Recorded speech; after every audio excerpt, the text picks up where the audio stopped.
À une semaine du discours de Netanyahou devant le Congrès, nouvelle escalade verbale entre la Maison-Blanche et Israël. Une proche conseillère d'Obama estime que ce discours peut détruire les relations entre les deux pays.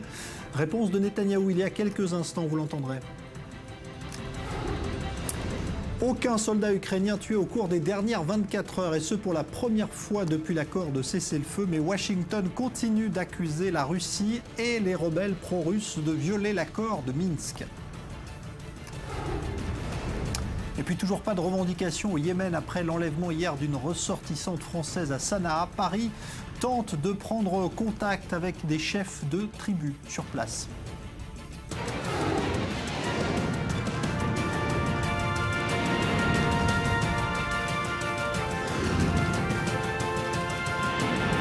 Le Grand Direct avec Jean-Charles Banou. Bonsoir à tous. Moins d'une semaine donc avant ce discours très attendu et dont on n'aura peut-être jamais autant parlé.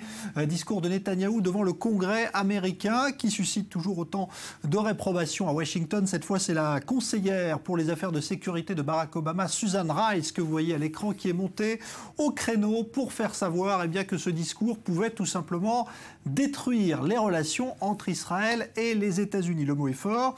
Il suscite des réactions et il a suscité il y a quelques instants une réaction de Netanyahou. Vous l'entendrez dans un court instant. On va évoquer tout cela avec nos invités. Bonsoir Freddy Ethan, ambassadeur d'Israël, merci d'être là. Et Dror Even-Sapir, bonsoir, analyste politique sur i24 News. Comment analyser donc de nouveau cette joute verbale entre Israël et les États-Unis? Est-ce qu'il s'agit simplement de gesticulation? Il y a d'autres éléments également, comme cette rencontre à la demande de parlementaires américains démocrates que Netanyahou a annulé. Cette fois, c'est lui donc qui ne veut pas rencontrer ces démocrates. Tout cela donc ajoute à la confusion autour de ce discours.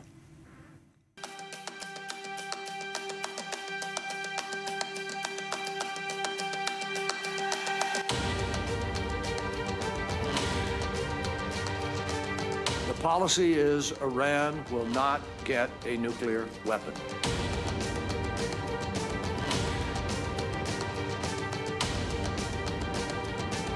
The relationship between Israel as a country and the United States as a country has always been bipartisan.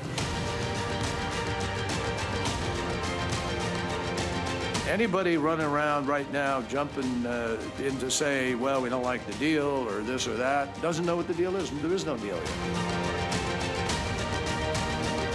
נצא בשבוע הבא לארצות הברית במטרה להסביר בקונגרס האמריקני מדוע ההסכם הזה מסוכן לישראל, מסוכן לאזור, מסוכן לעולם כולו.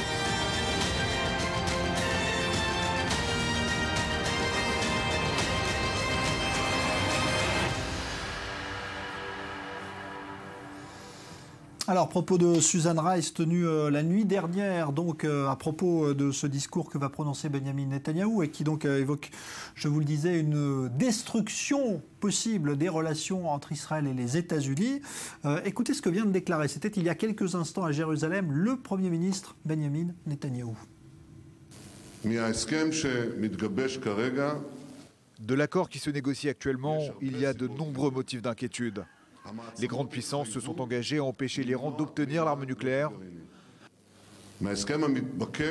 Or, si l'on regarde l'accord qui se profile, il semble que les grandes puissances ont renoncé à cet engagement et qu'elles acceptent l'idée que l'Iran, progressivement, en l'espace de quelques années, développe des capacités à même de lui permettre de se doter d'un nombre très important d'ogives nucléaires.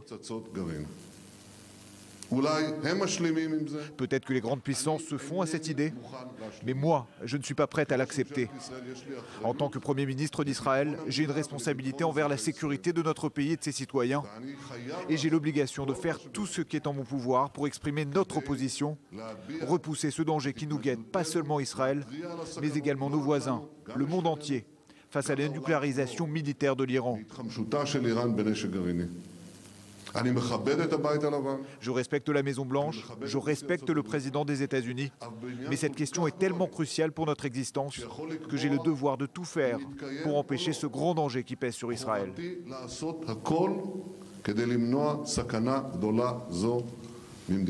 Alors voilà donc Netanyahou qui persiste et qui signe. Il y a pour lui une menace qui nécessite de toute façon cette intervention au Congrès, Freddy Ethan.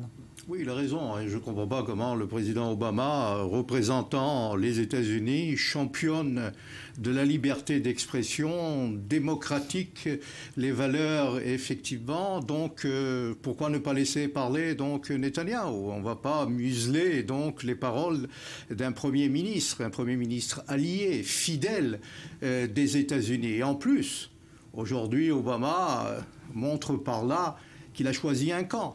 Il a choisi quoi? Il a reçu chaleureusement, en grande pompe, un émir, un petit émirat minuscule qui est le Qatar. Et qui est influent. Hein. Oui, influent peut-être, mais vous savez, c'est pas avec du pétrole ou du gaz qu'on va influer.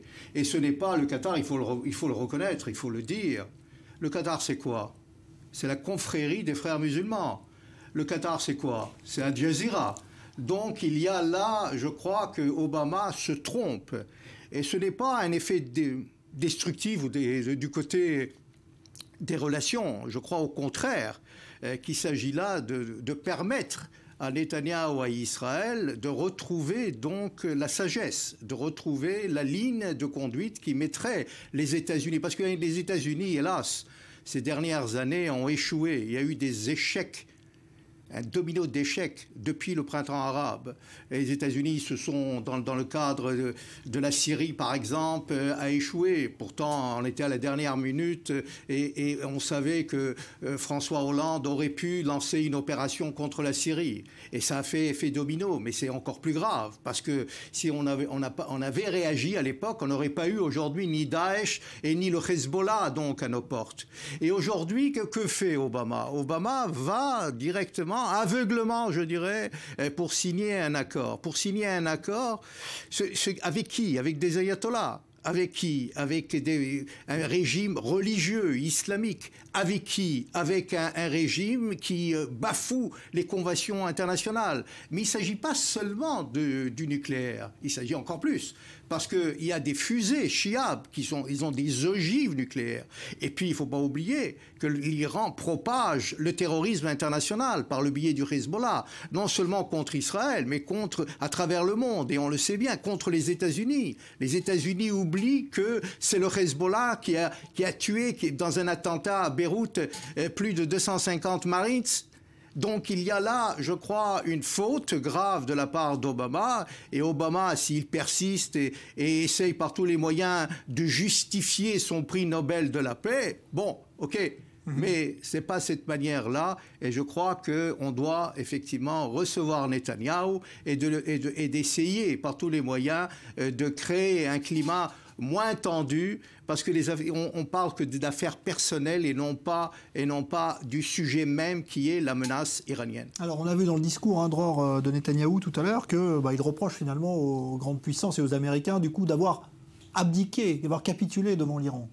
C'est presque comme si Benjamin Netanyahou reprochait aux grandes puissances et donc aux États-Unis de mentir, puisque les États-Unis ne cessent de répéter qu'ils font tout pour empêcher que l'Iran ne devienne une puissance nucléaire. Et l'accord qui est en gestation ne va peut-être pas permettre à l'Iran de devenir une puissance nucléaire, mais va lui permettre de se rapprocher du stade où elle peut très rapidement basculer dans le club très fermé des puissances nucléaires. Et là, c'est évidemment ce que Benjamin Netanyahou veut empêcher à tout prix. Le débat, il est surtout sur la méthode Netanyahou. Le Premier ministre israélien a choisi de tout miser sur le Congrès, le Congrès qui est dominé par le Parti républicain, dont on sait à quel point il est proche de Benjamin Netanyahou. Et donc la méthode du Premier ministre, ça a été de tout faire encore une fois pour empêcher qu'un accord soit signé, en considérant que le Congrès est en quelque sorte le dernier recours avant que cet accord ne soit signé, puisque, semble-t-il, Benjamin Netanyahou a renoncé à espérer quoi que ce soit de la part de la Maison-Blanche. Alors c'est une méthode qui peut s'avérer efficace, c'est une méthode qui a aussi peut-être des dangers, des défauts, parce qu'on a vraiment l'impression que Benjamin Netanyahou, en quelque sorte, tourne le dos au Parti démocrate, tourne le dos donc à une partie importante de l'intelligentsia américaine, une partie importante de la population américaine, une partie importante de la classe politique américaine. Et c'est mal perçu par le Parti démocrate, mais pas seulement, alors qu'on pouvait s'attendre à ce que une partie de l'opinion publique et une partie même du Parti démocrate lui-même aurait pu être convaincu par les arguments de Benjamin Netanyahou contre cet accord qui effectivement peut s'avérer dangereux pour la sécurité d'Israël, mais aussi pour la stabilité du Moyen-Orient et pour la sécurité des États-Unis. Vous trouvez que c'est grave ou pas qu'il refuse de rencontrer ces parlementaires américains démocrates, là, Netanyahou? Au contraire. Ouais. Pourquoi il a refusé? Pour ne pas dire, effectivement, que son optique soit républicaine et qu'il s'occupe surtout de la politique politicienne des Américains. Non, dans le cas de Netanyahou, il faut voir les choses comme elles sont. C'est vrai qu'il a un penchant vers les républicains. C'est vrai que sur le plan idéologique, évidemment, il est pro-républicain, c'est-à-dire de droite. Et c'est vrai qu'à chaque fois qu'il est Premier ministre, il a en face de lui un démocrate, c'est-à-dire dans le premier mandat, il avait Clinton, démocrate, aujourd'hui il a Obama. Donc il essaye de trouver. Mais quand même, nous ne sommes pas une république bananière. L'État d'Israël est souverain. L'État d'Israël a le droit d'avoir son droit de dire légitimement ce qu'il pense pour une menace, parce que les États-Unis, avec tout le respect, c'est une grande puissance, mais elle est loin des affaires. C'est assez loin. Nous sommes là.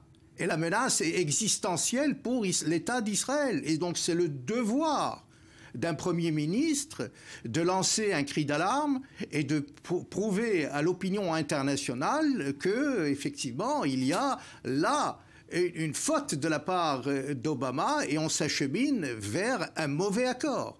Il faut dire aussi que, contrairement aux Américains, il faut rendre hommage aux Français, au président Hollande.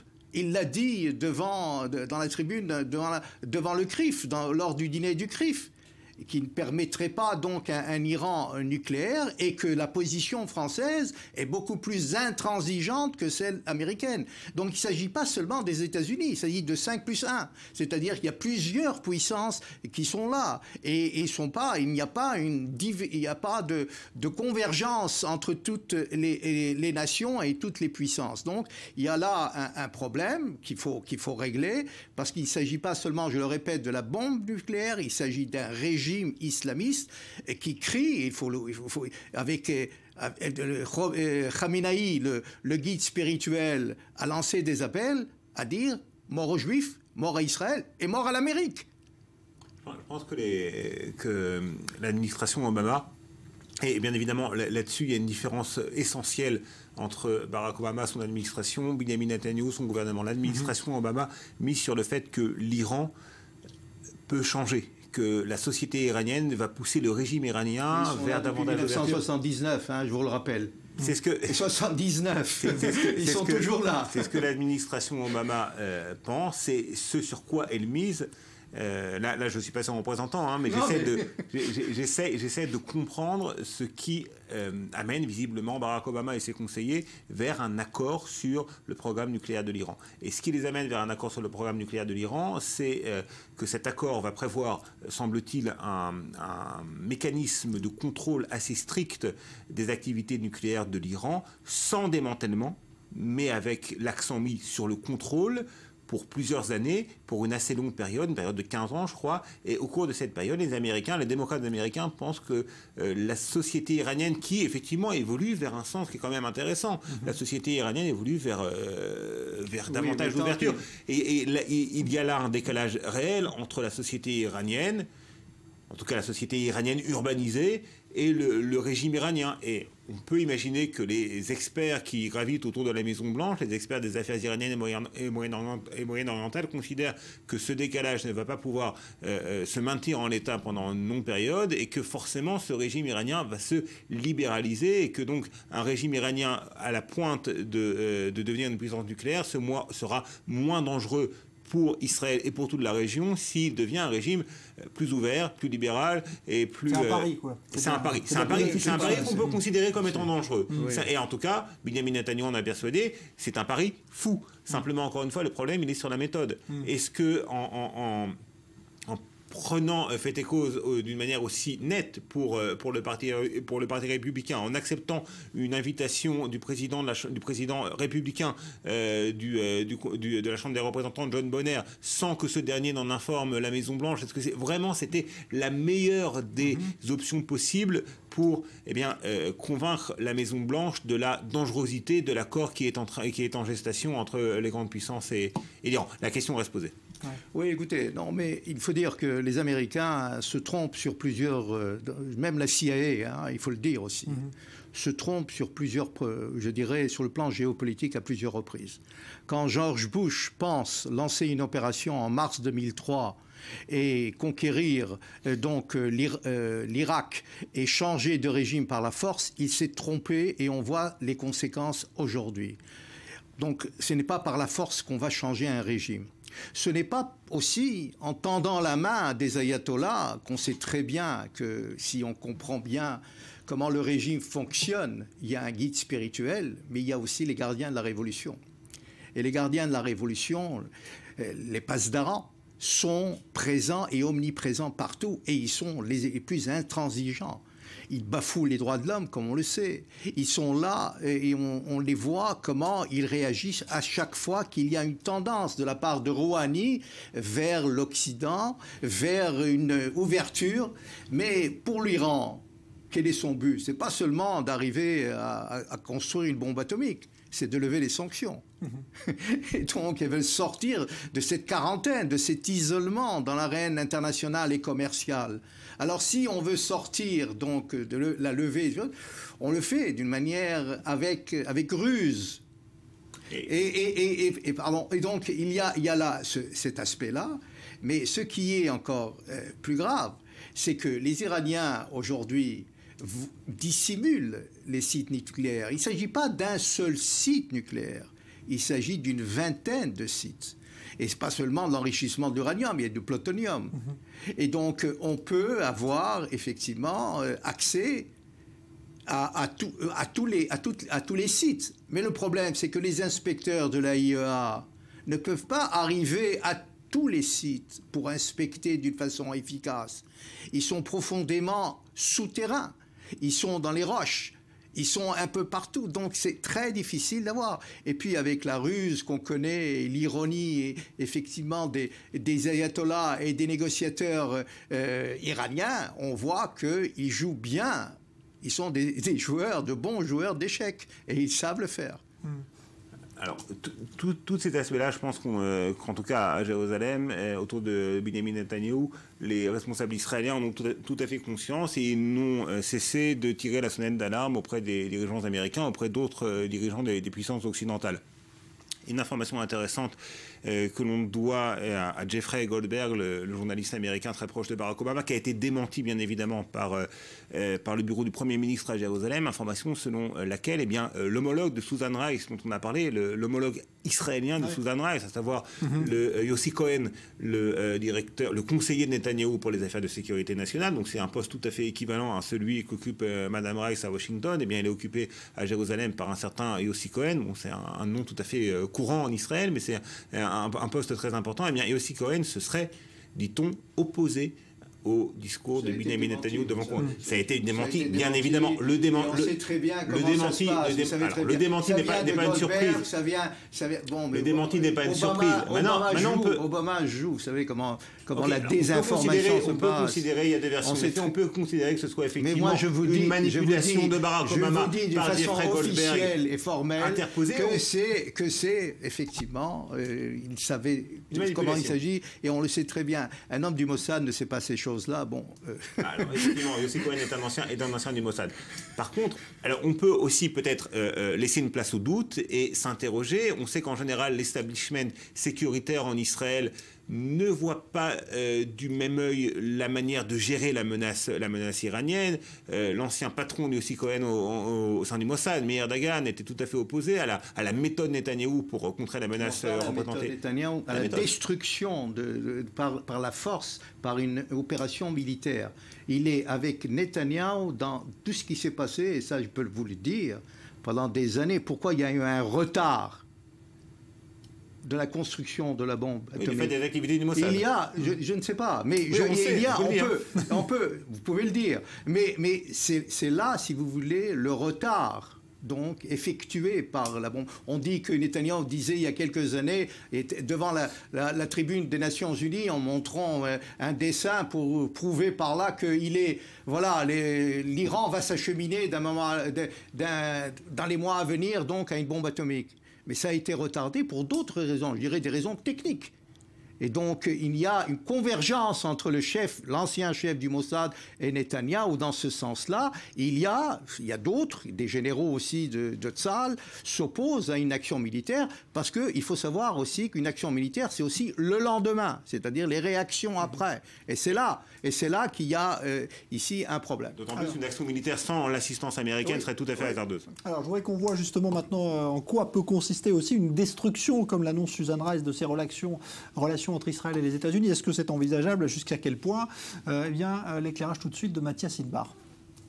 La température n'a jamais été aussi élevée entre Washington et Jérusalem. En toile de fond, les négociations autour du programme nucléaire iranien et surtout le discours de Benyamin Netanyahou devant le Congrès la semaine prochaine, justement sur le dossier iranien.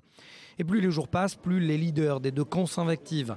Si le Premier ministre israélien s'est insurgé contre le contenu des négociations entre l'Iran et les États-Unis, le secrétaire d'État américain lui répond, sans prononcer son nom, qu'il s'agit de propos sans fondement. Notre politique est la suivante. L'Iran n'obtiendra pas l'arme nucléaire. Tous ceux qui tournent autour de cet accord et qui se prononcent contre celui-ci n'en connaissent pas le contenu. Il n'y a pas d'accord pour le moment. Si les relations entre les deux hommes n'ont jamais été cordiales, il s'agissait jusqu'alors de différends sur le plan diplomatique. Il semble que le point de rupture atteigne également les relations stratégiques. Ce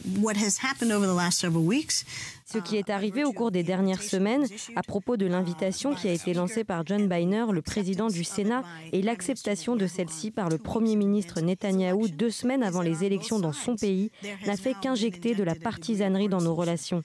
Ces décisions des deux hommes sont non seulement malheureuses, mais également destructrices.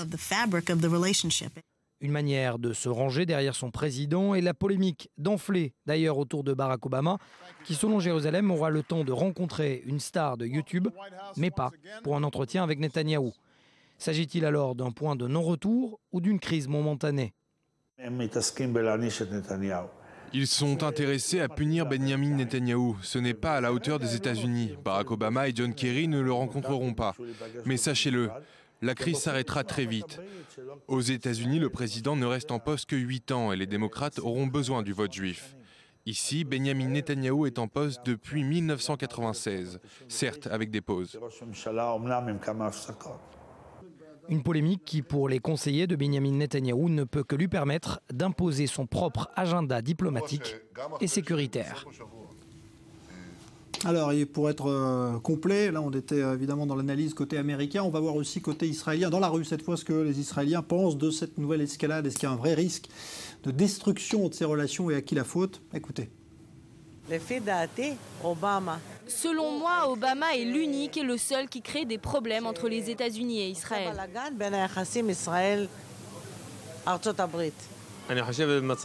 Je pense que concernant la dégradation des relations entre Israël et les États-Unis, j'estime que ce sont les Américains les responsables. Mais on espère que tout ira bien.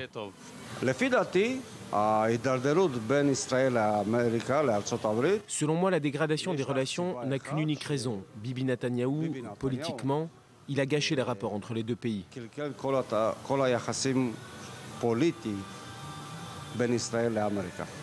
Je pense qu'il y a des choses beaucoup plus significatives que cette invitation républicaine à parler au Congrès. Je pense que le peuple américain ressent son influence dans la vie politique du pays, alors qu'il ne devrait pas en avoir. Je pense que tout ça est une pièce de théâtre. Cela ne représente pas vraiment la vérité des relations entre les deux pays. Voilà, donc il n'y a pas à s'inquiéter. Il n'y aura pas à s'inquiéter parce que plus de 70% des Américains soutiennent l'État d'Israël, qu'il soit un gouvernement Netanyahou ou un gouvernement demain Herzog. Donc il n'y a pas de problème. Il y a une communauté aussi forte, il y a un lobby juif américain assez fort, de gauche comme de droite. Et donc les relations sont au beau fixe dans tous les domaines et surtout dans les domaines stratégiques. Et je crois qu'Israël peut compter sur les États-Unis pour cela, et les États-Unis aussi peuvent compter sur Israël, parce que les États-Unis savent qu'Israël non seulement est le seul bastion démocratique de la région, mais aussi apporte des éléments à la fois sur le renseignement, sur les aspects militaires, et donc sur la lutte contre le terrorisme aussi. C'est un atout considérable aussi pour les États-Unis. Si Benjamin Netanyahou est réélu au poste de Premier ministre dans un peu moins de 3 semaines maintenant, il devra faire avec un Barack Obama qui est à la Maison-Blanche pour encore 2 ans tout de même, donc une assez longue période. Et bien évidemment, la nature des relations entre Jérusalem et Washington ne va pas être fondamentalement changée par cette crise, mais cette crise aura tout de même des conséquences qu'il faudra gérer et qu'il faudra gérer subtilement, parce qu'il est de l'intérêt d'Israël, bien évidemment, de garder la meilleure des relations possibles avec les États-Unis et aussi avec leurs dirigeants, ça va sans dire. Alors il y a aussi une information qui a été relayée aujourd'hui aux États-Unis, c'est celle selon laquelle donc Netanyahou avait invité les ambassadeurs des pays arabes à Washington à assister à ce discours et qu'ils auraient décliné l'invitation. Vous savez, les ambassadeurs, on a des relations avec que 2 pays, avec la Jordanie et l'Égypte.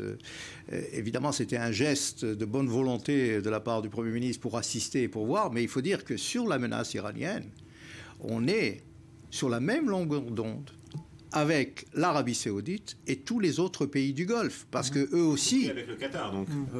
Le Qatar, c'est autre chose. Il est également menacé par la puissance. Le Qatar, vous savez, le Qatar, c'est quoi? C'est 2,5 millions de personnes, dont 80% sont des étrangers. Mais géographiquement, il a à craindre. Oui, il y a Abu Dhabi aussi, il y a d'autres. Bon, il craint. Bon, s'il est assez fort, il a Al Jazeera, bon, il ne peut pas avoir crainte.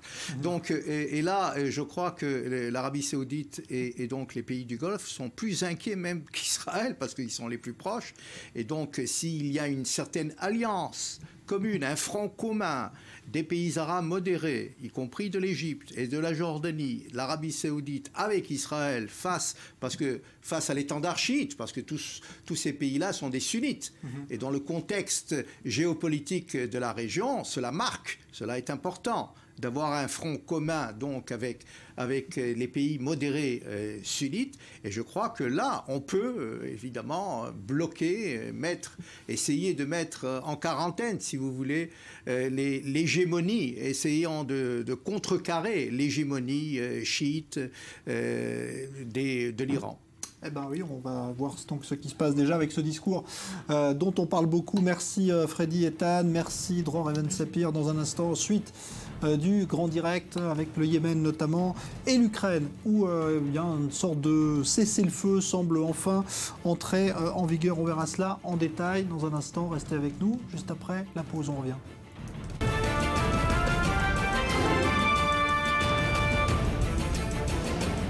La polémique autour du discours que doit prononcer Netanyahou au Congrès à propos de l'Iran. Ce soir, le Premier ministre estime que les grandes puissances ont abandonné l'idée de bloquer un Iran nucléaire, et ce en réponse aux critiques de Susan Rice, la conseillère d'Obama, qui accuse Netanyahou de vouloir détruire les relations entre Israël et les États-Unis. Aucun soldat ukrainien tué au cours des dernières 24 heures. C'est une première depuis la mise en œuvre du cessez-le-feu. On en reparle dans un instant. Toujours pas de revendication au Yémen après l'enlèvement d'une ressortissante française à Sanaa. Paris tente de prendre contact avec des chefs de tribus sur place. Pour l'instant, pas de résultat.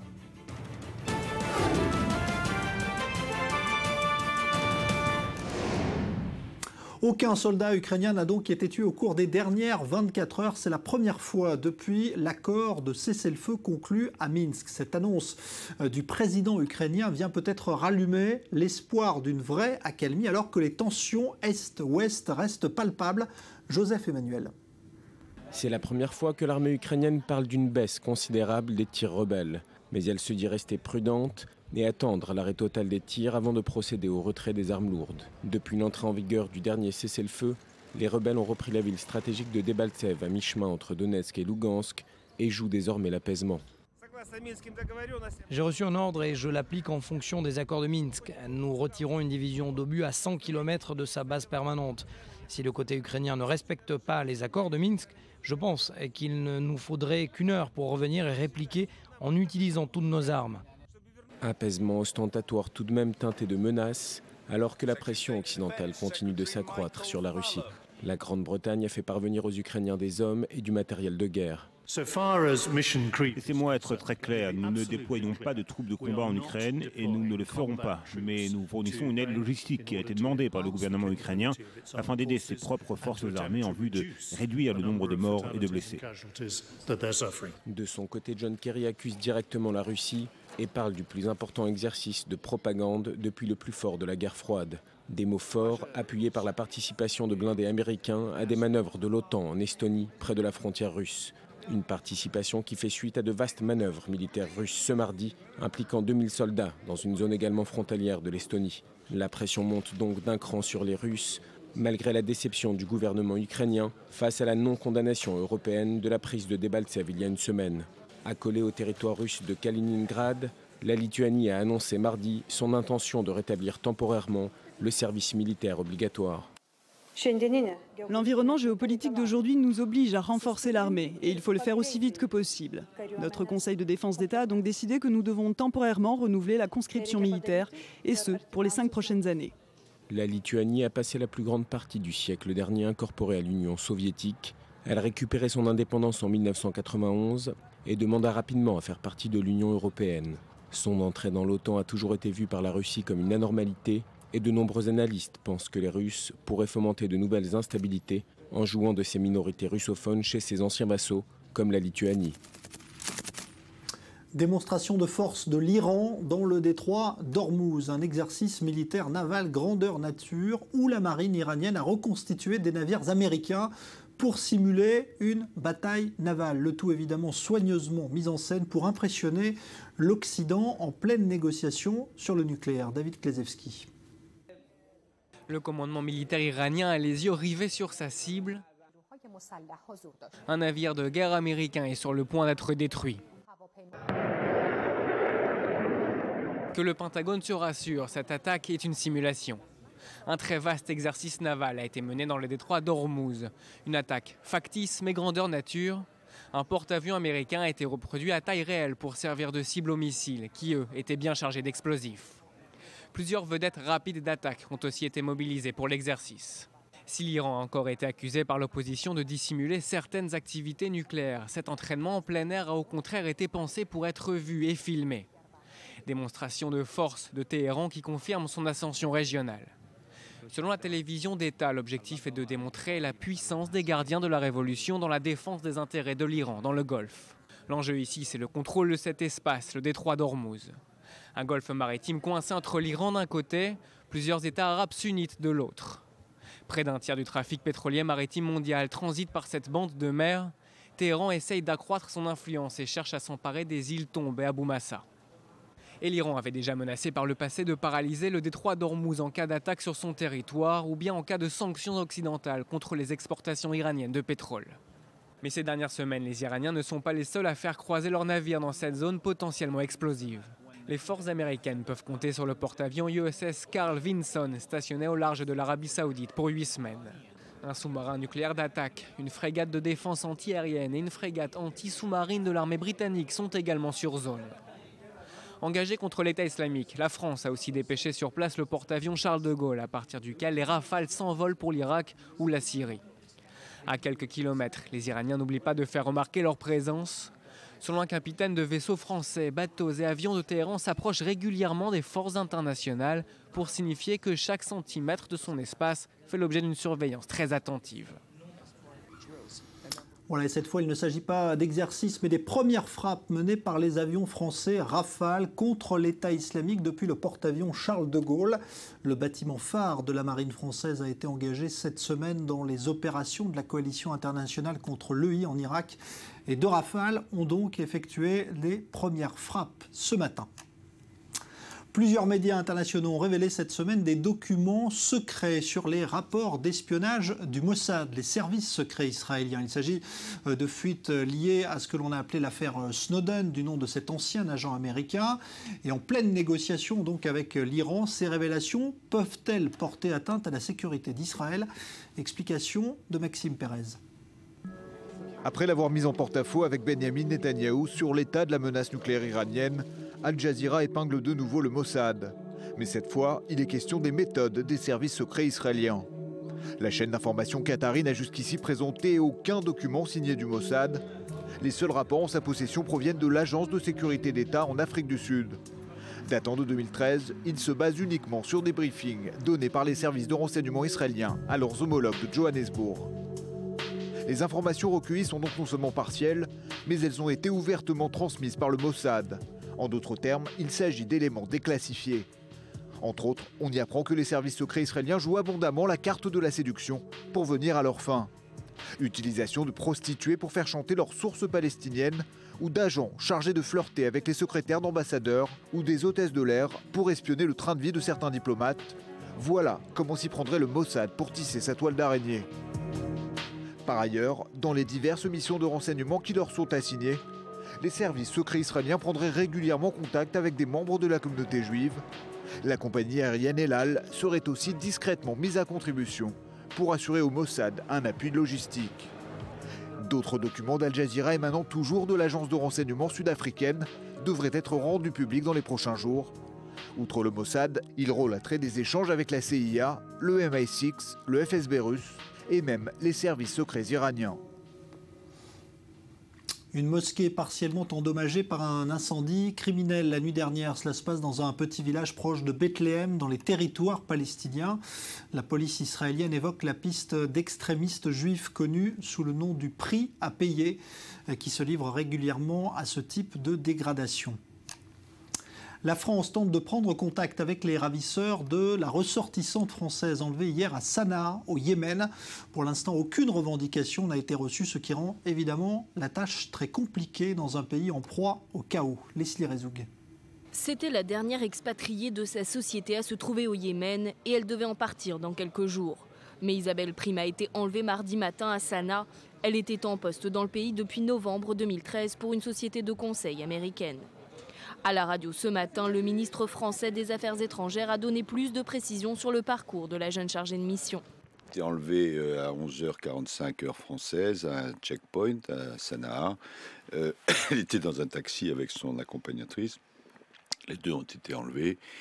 Et évidemment, tous les services sont mobilisés, comme toujours, avec beaucoup de détermination, de discrétion en même temps. Mais c'est un pays dans un état complètement anarchique. Et il faut avoir à l'esprit que nous avions donné l'ordre d'évacuation de l'ambassade et de l'ensemble des Français déjà il y a 2 semaines. Un discours aux accents critiques, car le ministère avait fortement enjoint les Français à quitter le pays début février, suite au coup d'État de la milice chiite des Houthis. Mais selon son père, interrogé par des médias français, Isabelle Prime était loin d'être une tête brûlée. Après des années d'expérience à l'étranger, dont plusieurs au Moyen-Orient et notamment en Jordanie, elle avait conscience des risques. Alors que les services de sécurité français sont activement à sa recherche, aucune revendication n'a été diffusée pour le moment. Si la piste d'Al-Qaïda dans la péninsule arabique est évoquée, une possible responsabilité des Houthis est aussi envisagée. En plus de régions dans l'ouest du Yémen, il contrôle désormais la capitale, Sanaa, même si le président yéménite Abdrabbo Mansour Hadi continue de revendiquer son statut de chef d'État légitime.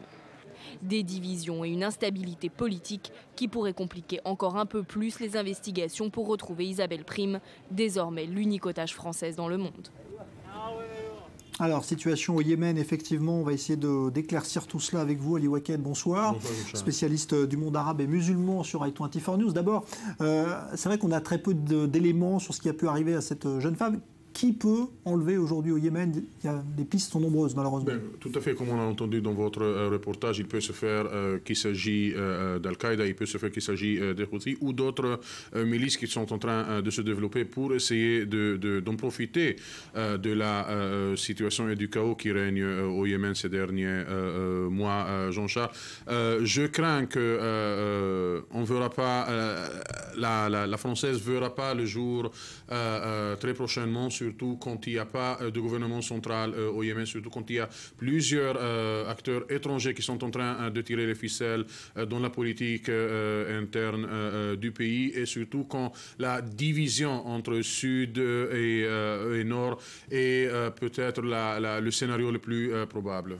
Alors il y a eu beaucoup d'enlèvements d'étrangers au Yémen ces dernières années, le plus souvent par Al-Qaïda, et ça ne s'est pas toujours bien terminé en plus, parce que c'est une organisation extrêmement bien organisée et déterminée. Tout à fait. Et quand il y a plusieurs organisations qui opèrent sur le terrain, un scénario que j'ai entendu ce soir, ce qu'il peut se faire, que ce sont les Houthis qui l'ont enlevé, et que pour montrer leurs compétences, pour montrer leur autorité, ils vont accuser une branche rivale, et qu'ils ils vont monter une scène de libération de cet otage. Mais c'est le chaos total, Jean-Charles, quand on voit qu'une partie du pays est pour le président, une autre partie qui le considère illégitime, quelqu'un qui a déjà résigné et qui n'a aucune autorité, et quand les Saoudiens et les pays du Golfe qui ont envoyé aujourd'hui le chef du Conseil de coopération du Golfe pour essayer de renforcer le régime qui se trouve maintenant au sud avec le président ou l'ancien président Hadi, ça dépend qui en dépend au Yémen, on comprend que la solution n'est pas... on ne verra pas une solution très prochainement. Un mot quand même sur ce qui se passe aujourd'hui. On a donc les Houthis d'un côté, la milice chiite, le pouvoir renversé donc, qui est de l'autre. Et puis il y a aussi Al-Qaïda qui, lui, n'est ni d'un côté ni de l'autre dans cette guérilla. Il faut faire attention. Quand on parle des Houthis, c'est vrai qu'ils sont des alliés de l'Iran. C'est vrai qu'ils appartiennent à la branche chiite de l'islam. Mais les Houthis, ils ont des alliés très importants au sein de la communauté chiite, notamment l'ancien président Ali Abdallah Saleh qui... selon les opposants des Houthis, c'est lui qui est en train de mener cette guerre où les Houthis sont en front, mais lui, c'est lui qui tire et qui dicte l'ordre du jour des Houthis et de leurs alliés. Et de l'autre côté, on a toutes les organisations sunnites qui, contre les Houthis, soutiennent le président Abd Rabbu Mansour Hadi, mais parmi ceux qui soutiennent le président, il y a pas mal de partis qui veulent voir le Sud se séparer du Nord. Officiellement, le Yémen, le gouvernement yéménite a pris déjà, a décrété le partage de Yémen en 5 provinces. Donc, il s'agit d'une fédération yéménite où, dans une période de chaos, l'appétit à l'indépendance de ces provinces peut notamment grandir. Merci beaucoup, Ali Waqued, donc, pour ces éclairages sur le Yémen. Et puis on apprend ce soir aux États-Unis, c'est assez rare pour être souligné, que le FBI a arrêté 3 ressortissants américains qui s'apprêtaient à rejoindre l'État islamique, donc en Syrie ou en Irak. Arrestation donc à New York. Justement, le sort de 3 adolescentes britanniques parties faire le djihad a suscité une très vive émotion cette semaine dans tout le Royaume-Uni. Malgré les appels lancés par les parents de ces jeunes adolescentes, il semble établi désormais qu'elles ont rejoint la Syrie. Elles ont pu rentrer dans le territoire alors qu'elles ne sont âgées que d'une quinzaine d'années, ce qui sous-entend l'existence d'une véritable filière en Grande-Bretagne. Ayman Siksik avec Leslie Rezoug. C'était 3 élèves ordinaires dans une école secondaire de Londres, âgées de 15 à 16 ans. Shamima Begum, Amira Abazé et Khadija Sultana faisaient apparemment tout ensemble. Au milieu du mois de février de cette année, elles sont parties en Turquie sans en avertir leur famille. Après quelques jours d'intenses investigations, la police de Londres a annoncé que les jeunes filles étaient entrées en Syrie. Des adolescentes britanniques semblent avoir été radicalisées et dupées par cette idéologie toxique qu'est l'extrémisme islamiste alors qu'elles étaient à la maison, dans leur chambre, sur Internet. Elles semblent avoir été incitées à se joindre à un groupe terroriste. Le départ des 3 jeunes filles a recentré l'attention sur les activités des groupes extrémistes islamiques qui attirent des jeunes gens. En novembre dernier, Aqsa Mahmoud, une jeune d'origine écossaise, avait également traversé la frontière turque en Syrie pour devenir finalement recrutrice de l'État islamique. On pense que Mahmoud se trouve actuellement à Raqqa et qu'elle est liée au recrutement des 3 adolescentes britanniques. Il n'y avait aucun indice, elle était juste elle-même. Il n'y avait rien de différent, il n'y avait aucun changement dans son comportement, en rien. Elle était juste notre bébé.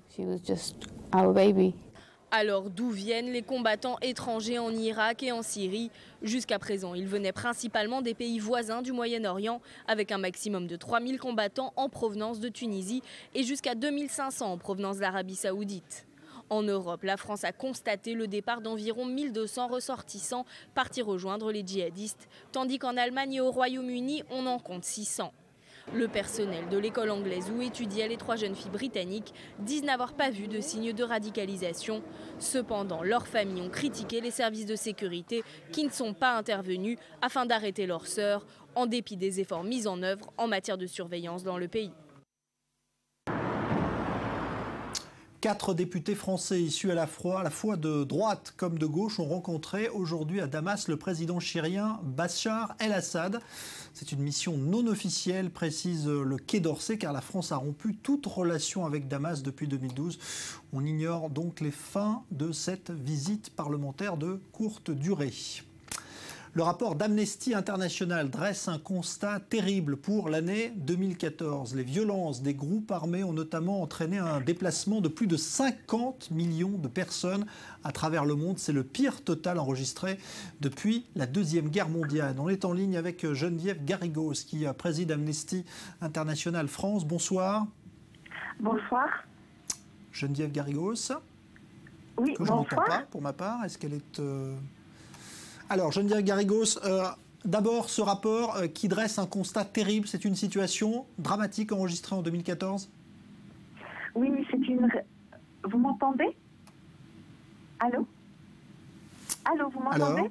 Oui.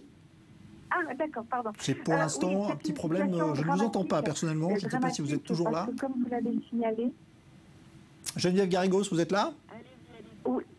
Oui, oui, je disais que c'est une situation dramatique parce que comme vous l'avez signalé... Alors on est en train de rétablir, semble-t-il, la liaison.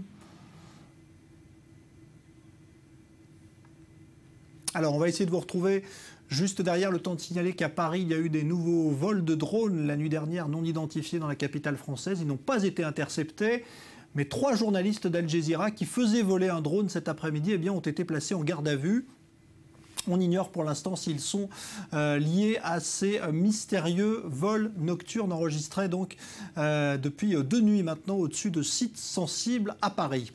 On va passer au sport et puis on reviendra, c'est promis, sur Amnesty International. Le football avec les retrouvailles ce soir d'un goût particulier pour l'entraîneur emblématique d'Arsenal. Le Français Arsène Wenger va affronter Monaco en 8e de finale aller de la Ligue des Champions. Et Monaco, c'est évidemment le club où Wenger a démarré sa carrière d'entraîneur et obtenu ses premiers titres. Lise Barenbaum. Monaco se déplace ce soir à l'Emirates Stadium pour affronter Arsenal en 8e de finale de Ligue des Champions. Premier de sa poule, le club du Rocher est tombé sur un adversaire compliqué.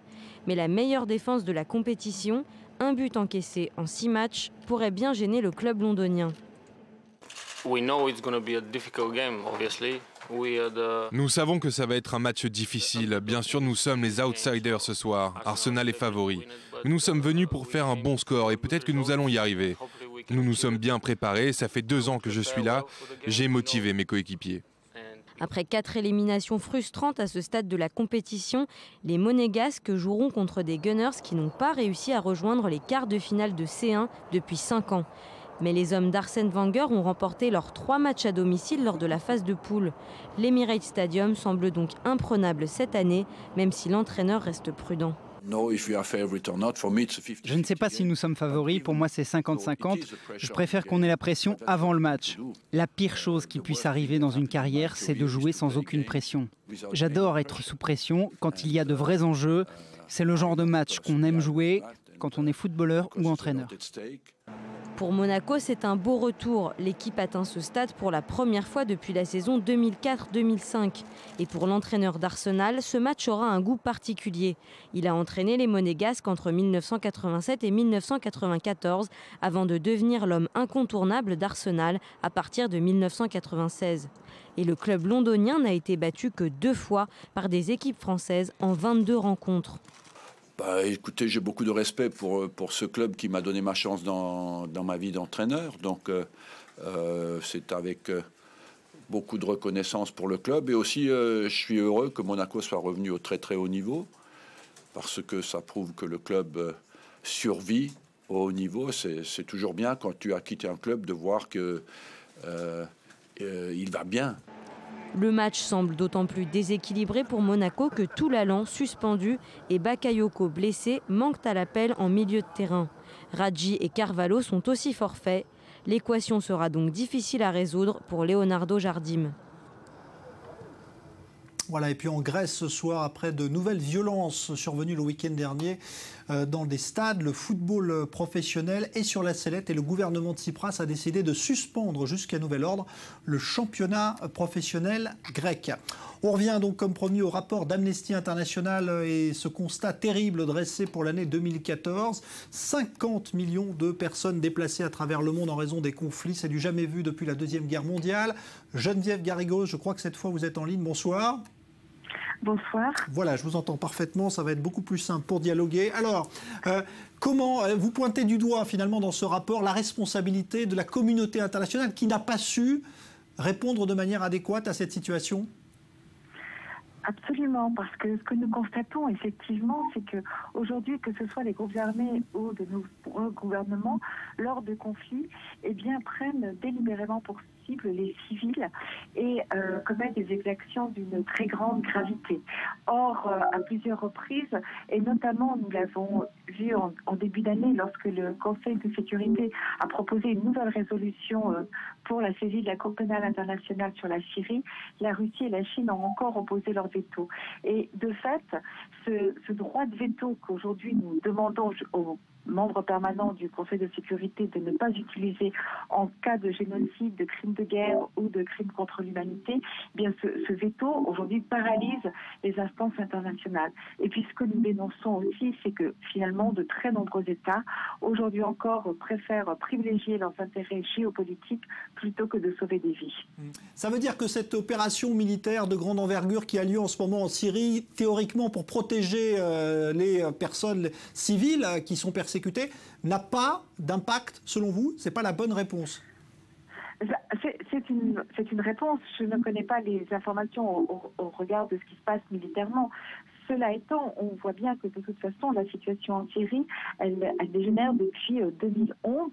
Et le fait que dès cette époque, quand la répression qui a été mise en place par Bachar al-Assad contre les populations civiles a été largement dénoncée, eh bien, dès cette époque, il aurait fallu saisir la Cour pénale internationale, d'une part, et arrêter les livraisons d'armes à Bachar al-Assad pour éviter que ce conflit s'enlise. Parce qu'on parle des groupes armés par rapport à la Syrie dans le nord, mais il ne faut pas oublier que chaque jour, Bachar al-Assad continue à bombarder les populations civiles, à jeter des barils depuis les airs d'explosifs, et que chaque jour, des Syriens continuent de mourir et fuir. Un mot pour la situation de la France qui est épinglée dans ce rapport aussi en raison des violences policières. Pourquoi ? De fait, on l'a vu dans différents cas que nous avons suivis, différents dossiers que nous avons suivis depuis un certain nombre d'années. Généralement, les enquêtes donnent lieu ou à des non-lieux ou à l'arrêt des poursuites. En 2013, le défenseur des droits a reçu 1000 plaintes pour des violences qui auraient été commises par des policiers. Et dans ces cas-là, aussi, nous, ce que nous regrettons, c'est que finalement, il n'y a pas réellement d'enquête indépendante et on se pose des questions sur les rendus des enquêtes suite à ces plaintes.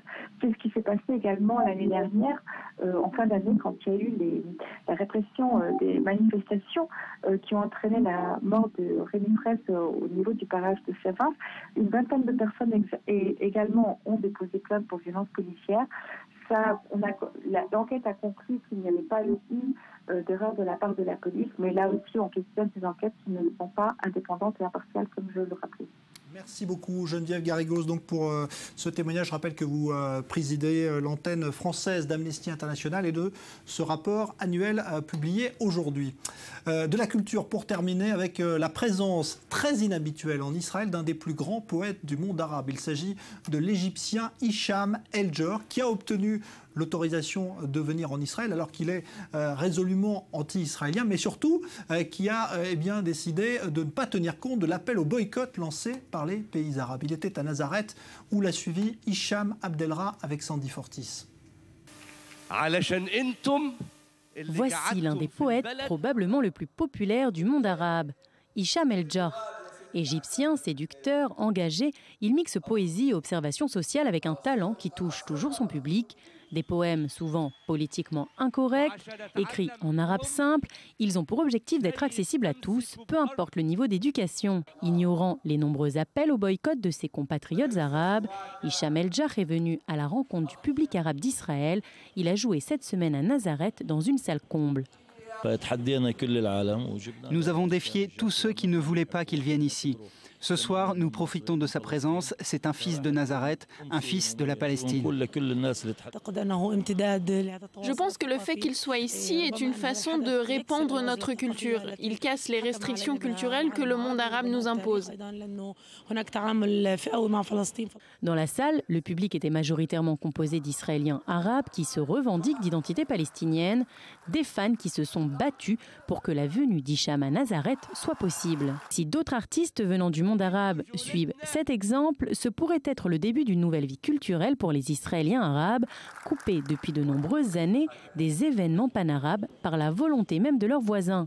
Tout le paradoxe est là, Hicham est loin de sympathiser avec Israël. Pour lui, le sionisme est un démon avec une queue, mais ses sentiments pour le pays n'entachent en rien l'amour qu'il porte à ses fans arabes de Nazareth. Voilà, on va se retrouver dans un instant pour notre page spéciale élection israélienne avec la publication très attendue aujourd'hui d'un rapport sur la crise du logement qui stigmatise eh bien, la responsabilité du gouvernement sortant dans cette crise. On en parle dans un instant avec nos invités. À tout de suite.